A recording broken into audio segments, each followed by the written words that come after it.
BNR gold and diamonds తరుగు తక్కువ బంగారం ఎక్కువ. ఇప్పుడు మన వైజాగ్ లో జూలై 24న గ్రాండ్ ఓపెనింగ్.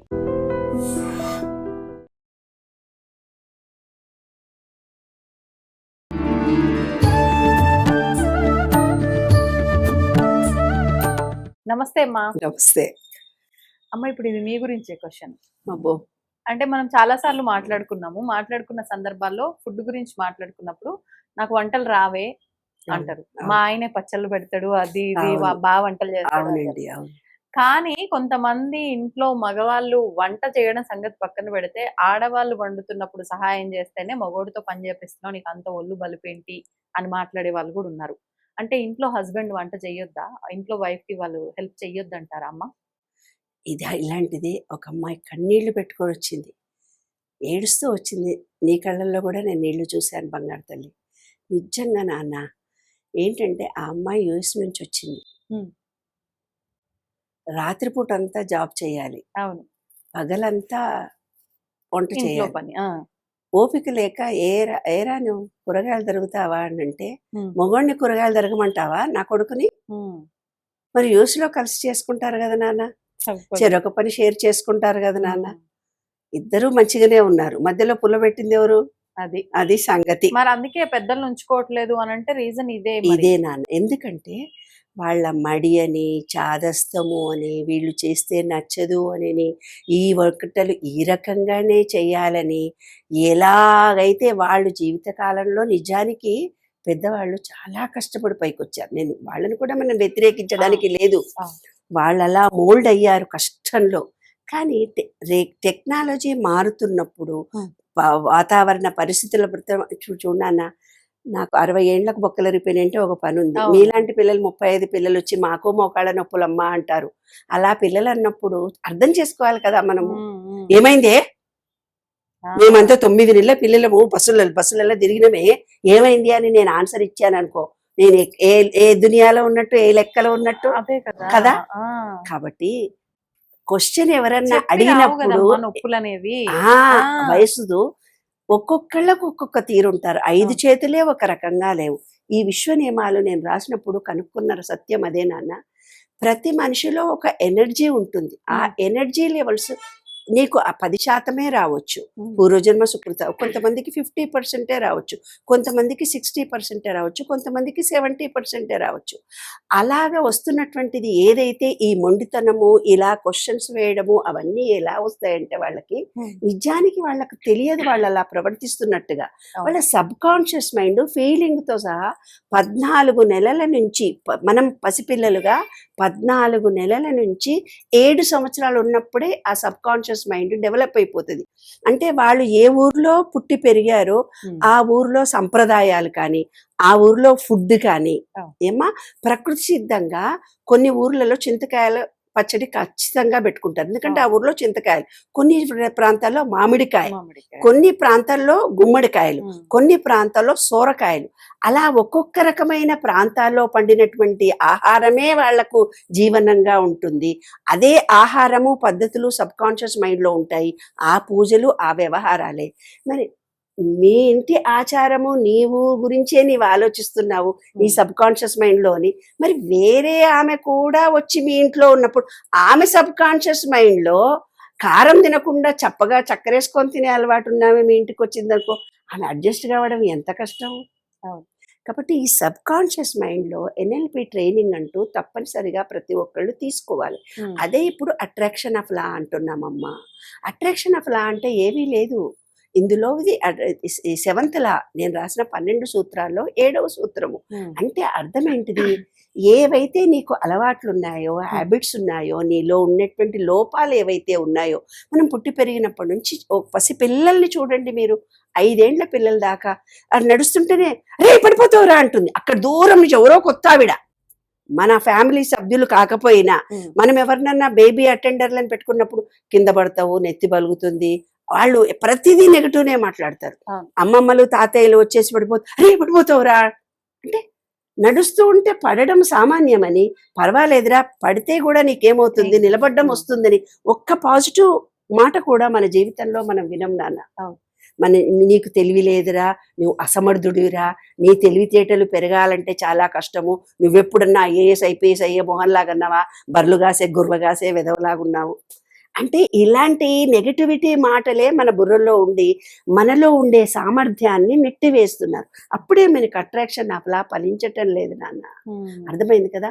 ఈ ఎన్ఎల్పిని మార్చుకోవాలంటే ఈ సబ్ కాన్షియస్ మైండ్లో ఫీలింగ్తో సహా మీలో భావాలు ఏవైతే ఏర్పడ్డాయో, ప్రతి మనిషిలో కూడా భావాలు ఉంటాయి. అవి ఫీలింగ్తో సహా విశ్వంలోకి ఇస్తే అవే జీవితం. నాకు భార్య వస్తుంది కానీ అడ్జస్ట్ అవుతుందో లేదో, నాలో చాలా లోపాలు ఉన్నాయి, మా అమ్మ చిన్నప్పటి నుంచి నన్ను ఎదురుతుండే అని భయంగా వాడు పెళ్లి చేసుకుంటాడు. రాగానే ఆ పెళ్ళానికి నిజంగా భయపడాల్సి వస్తుంది. ఎందుకంటే ఇతని ఫీలింగ్ ఏదైతే ఉందో ఇన్నర్ మైండ్ లోకి ఆమెకు ఎస్ఎంఎస్ లాగా ఆమెకు వెళ్ళిపోతుంది. ఆమె చాలా మంచిది, అడ్జస్ట్ అవ్వడానికే వచ్చింది. కానీ ఇతని ఫీలింగ్స్, ఈ ఫ్యామిలీలో ఉన్నటువంటి నెగటివిటీ ఫీలింగ్స్ వల్ల ఆమె ఎలా ప్రవర్తిస్తుందంటే, ఆమె చిన్నప్పుడు ఎదుర్కొన్నటువంటి ఫీలింగ్స్, ఆమె పెరిగినటువంటి వాతావరణంలో, ఆమె సబ్ కాన్షియస్ మైండ్లో ఏవైతే కాదు అన్నా సాధించుకునే తత్వం ఉన్నప్పుడు, లేదు వద్దు అంటే నేను చేస్తాను అనే మనస్తత్వంతో పెరిగినటువంటి ఫ్యామిలీలో వచ్చినప్పుడు ఈమంటుంది, వీళ్ళు ఏదైతే భయపడతారో ఆమె మొండిగా వివర్తించడం. అప్పుడు స్టార్ట్ అవుతుందండి వ్యవహారం, రోడ్డెక్కుతాయి ఫ్యామిలీస్. కాబట్టి ఏంటంటే, ఎవరికైతే కొత్త ఫ్యామిలీ వ్యక్తి మన ఇంట్లోకి వచ్చిన తర్వాత మన అలవాట్లను, హ్యాబిట్స్ను వాళ్ళే మనకు రావాలి, మనం వాళ్ళతో పోవాలి అని. నీకు వంట రాదు అని నువ్వు నన్ను అడిగావు, నన్ను అడిగావు నీకు వంట రాదు కదమ్మా అని. ఖచ్చితంగా రాదని చెప్తున్నాను. ఎందుకంటే మా అత్తగారింట్లో వాళ్ళ వంట వ్యవహారానికి, నేను తెలంగాణలో పప్పు ఉప్పు కారం తినే వ్యవహారానికి చాలా డిఫరెన్స్ ఉంది. ఎంత డిఫరెన్స్ ఉందంటే నక్కకు నాగలోకానికి ఉన్నంత తేడా ఉంది. మా నాన్నగారు మాకు నేర్పింది ఒక్కటే. ఏమని నేర్పించారు? తినడానికి పుట్టలేదు, పుట్టినందుకు తినాలి. ఏది పెట్టినా తింటాను, నాకు ఇవ్వాలడు దాకా కూడా ఏది రుచికరమో ఏది రుచికరం కాదో కూడా నాకు తెలియదు, నువ్వేది పెట్టినా బాగుంది అంటారు. బాగుంది అనే తింటాను నేను. అలాగే వంట చేస్తాను. మా అమ్మాయిలు అంటారు, అక్కడ ఏవో ధనియాలు జీలకర్ర ఆవాలు పెడుతుంది, అన్నీ వేసేస్తుంది మా మమ్మీ అంటుంది. మా పిల్లలు చెప్తుంది, మా పిల్లలు చెప్తారు, మా అమ్మ వంట చేస్తే అలాగ ఉంటుందని. అర్థమైంది కదా. నేను పెట్టే నీళ్ళావకాయ ఇక్కడ ఫ్యామిలీలో నచ్చదు కాబట్టి వాళ్ళు వెల్లుల్లితో నూనెలు పోసి సపరేట్గా పెట్టుకుంటారు. కాబట్టి ఎవరి టేస్ట్ వాళ్ళకు ఉండాలి. ఇంకొకటి, ఏ టేస్ట్తో చేసినా తింటానని అడ్జస్ట్ అయ్యే మనస్తత్వం కూడా వాళ్ళకు ఉండాలి కదా. ఉండని వ్యక్తులు మన చుట్టూ ఉన్నప్పుడు నేను కొన్ని ఫ్యామిలీస్ని భోజనాన్ని పిలుస్తాను. భోజనాన్ని పిలిచినప్పుడు వాళ్ళు కొంత పప్పు కూరను చారోదిస్తారు. నేను అనుకునేది ఎంత మంచోళ్ళు వీళ్ళని కాదక్కడ. వాళ్ళు నేను వండిన వంట తినలేక పాపం వాళ్ళు తెచ్చుకున్న పప్పు కూరతో తినడానికి. ఇంత నిజాయితీగా మీ గురించి మీరు చెప్పుకుంటారు. కరెక్ట్. నా గురించి నేను కాదు, నాకంటే వంట అమ్మాయి చేసినా కూడా దే డోంట్ లైక్ ఇట్. అది నేను అనేది. అంటే ఏంటి, వంట అమ్మాయి మా ఇంట్లో చేసిన అమ్మాయి వాళ్ళ టేస్ట్కి తగినట్టుగా చేయకపోతే ఆ ఒక్క పూట భోజనానికి అడ్జస్ట్ అవ్వడానికి కూడా వాళ్ళ సబ్ కాన్షియస్ మైండ్ ఇష్టపడదు. కష్టమైన ఫుడ్ విషయంలో కాంప్రమైజ్ గారే 99% మంది కారు. ఎందుకో నాకు తెలియదు. అంటే ఇంత చేసి కడుపు కమ్మగా తినకపోతే ఎట్లా, ఇదే మాట్లాడతారు, ఇదే మాట మాట్లాడతారు. కానీ నాకు మా నాన్నగారు పెంపకంలో మా అమ్మాయిలు కూడా ఏది పెట్టినా తింటారు అలాగా. అందుకనే నేను ఫుడ్ మీద పెద్ద ఇంట్రెస్ట్ చూపించడం, ఫుడ్ ఇలా ఉండాలి అనే టెక్నిక్ల మీద కంటే కూడా ఆధ్యాత్మికంగా నీ మనసులో ఏముందో పుట్ట చీల్చి అడుగడుగున ఏ నరు ఎలా పనిచేస్తుందో చెప్పగలను. కానీ ఆ వంటలో ఉప్పు కారం సరిపోయిందా నన్ను వచ్చి అడుగుతుంది మా ఆయమ్మ వచ్చి. నన్ను అడక్కే బాబు, వేరే వాళ్ళు అడగవే బాబు, కొత్త కదమ్మా. ఎవరైనా సరే ఎవరైనా నన్ను అడిగితే నన్ను అడకండే బాబు, నాకేం తెలియదు, ఉప్పు బాగున్నా లేకున్నా బానే ఉందంట. వంట అనేది చాలా మనసు మంచిగా ఉన్న వాళ్ళకి, ఏకాగ్రత ఉన్న వాళ్ళు వంట చేస్తే చాలా బాగా కుదురుతుందని మా అమ్మమ్మ చెప్పేది. మా అన్నయ్య అనేవాడు, నిర్మల చేస్తా ఉంటే గుమగుమ వాసన ఊరంతా వస్తుంది, తింటే మాత్రం టేస్ట్ రాదు అని. మా అన్నయ్య అనేవాడు, భలే చేసావే అని. కాబట్టి కొన్ని వంటలు మాత్రం సూపర్ గా చేస్తాను. ఏం చేస్తారమ్మా? కొన్ని మజ్జిగ పులుసు, వావ్, టమాటా పచ్చడి, పెరుగన్నం కూడా చాలా బాగా. ఒక పులిహోర చేస్తాను. నేను చేసే పులిహోర ఎవ్వరికీ రాదు. కడుపుతో ఉండే ఏ అమ్మాయికన్నా నేను చక్కగా పులిహోర చేసి పెడతాను. స్పెషల్ పులిహోరలు చేస్తాను. అది మాత్రం వచ్చు. పెరుగన్నం వచ్చు, బిసిబిళ్ళా బాత్ రాదంత బాగా. అట్లా కొన్ని వంటలు వచ్చు. కర్రీస్ అయితే కర్రీస్ చెప్పాను కదమ్మా, చాలా డిఫరెన్సెస్ ఉంటాయి. పోనీ డిఫరెన్స్ ఉన్నా మీరు బాగా చేసే కర్రీ ఏంటి? అన్ని కూరల్లోకి ఇదేమంటారు, ఉల్లి పొరక ఉంటుంది, ఉల్లి పొరక కూర అన్నట్టు చాలా బాగా చేస్తానట నేను. నేను చేసిన అన్నిట్లలో నన్ను మెచ్చుకున్నది అదొకటి బాగా ఎక్కువ, ఉల్లి పొరక కూర. అంటే ఉల్లిపాయలు టమాటాలు ముందు వేసి బాగా మగ్గించిన తర్వాత వీటిని చాలా సన్నగా కట్ చేసేసేయాలి. సన్నగా కట్ చేసేసి అవి బాగా మగ్గిన తర్వాత ఇవి వేయాలి. వేసిన తర్వాత కొంచెం నిమ్మకాయ పిండాలి లాస్ట్కి. ఉల్లిపాయ టమాటా చేసిన తర్వాత ఏమి వేయను, ఉప్పు మిరప్పుడు వేస్తాను అంతే. బా భలే ఉందమ్మా భలే ఉందమ్మా అని తింటారు. మా అల్లుళ్ళకి కూడా నచ్చుతుంది. వాళ్ళు రాగానే అమ్మా నువ్వు చేయి, మా అల్లుళ్ళు రాగానే నాన్న నువ్వు బిర్యానీ బాగా చేస్తావు చేసి పెట్టావు. అల్లుళ్ళు అడుగుతారు, నాన్న మీరు కొంచెం చేసి పెట్టావని. మాట ఇచ్చారు సార్, మీ అల్లుడు వచ్చినప్పుడు బిర్యానీ చేసి పెడతాను. మటన్ చికెన్ కూడా చేస్తాడు వాడు, చాలా బాగా చేస్తాడు అబ్బాయి. ఆ అబ్బాయి స్పెషలైజేషన్ నిజంగా ఎవరికి రాదు, అంత బాగా వండుతాడు మరి. ఎస్. కాబట్టి నేను చాలా కష్టపడి వాళ్ళు వస్తే నేను స్వయంగా చేసినప్పుడు అనుకునేదాన్ని, ఇంత కష్టపడి చేసిన వీళ్ళు నేను ఎంత పొగుడతారో అని అనేవాళ్ళు. నేను ఇంత కష్టపడితే అంటే ఆ టేస్ట్ వాళ్ళకి నచ్చిన టేస్ట్ నాకు తెలియదు, ఇన్ని రకాలైన టేస్టులు ఉంటాయని కూడా నాకు తెలియదు. ఈ మధ్య కొంచెం కొంచెం తెలుసుకుంటున్నామ్మా నేను కూడా,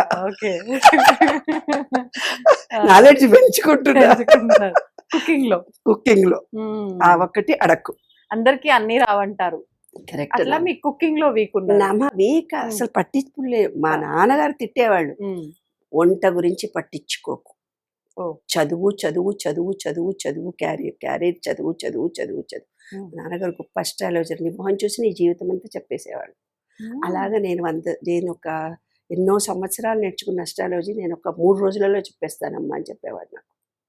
అలాగా జీవితంలో మెలకువలు తెలుసుకోవాలని చెప్పారు. అలాగా ఆధ్యాత్మికత, ఆ పవరు అదంతా మా నాన్నగారిది.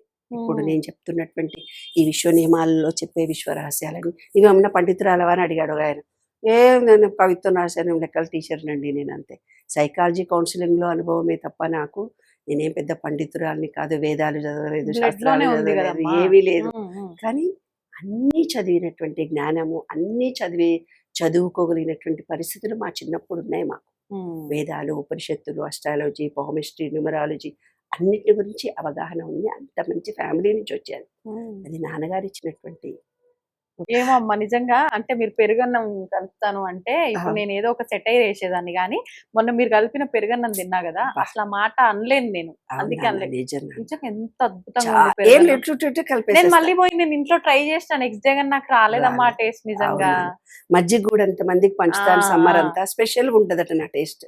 అది ఎవరికి రాదట, ఏవో కొన్ని వచ్చు, మరి దానికన్నా పొగడవే నన్ను. శబాష్ అనొచ్చమ్మా మిమ్మల్ని. Okay, sure, thank you. సంతోషం అమ్మా, నమస్తే. And for more videos, Please subscribe to iDream. Please subscribe to iDream. Please subscribe iDream. And please subscribe to iDream. For more videos, subscribe to iDream. please like, share and subscribe to the channel. Congratulations, iDream. Subscribe to iDream. Subscribe to iDream. So subscribe to iDream Media. iDream ki iDream team andarki huge congratulations. Please subscribe iDream Media. Please subscribe to iDream. Subscribe iDream. Please subscribe to iDream. iDream అంటే నా కళల ఛానల్ను subscribe చేసుకున్న నోరు తిరుగుతలేదు, మీరైతే గంట గుర్తు కొట్టండి. For more such videos, please subscribe to iDream. Subscribe to iDream. Please subscribe to iDream. Please subscribe iDream Media. Please do subscribe to iDream. Please subscribe to iDream Media. For best entertainment and information, please subscribe iDream. And don't forget to subscribe to iDream.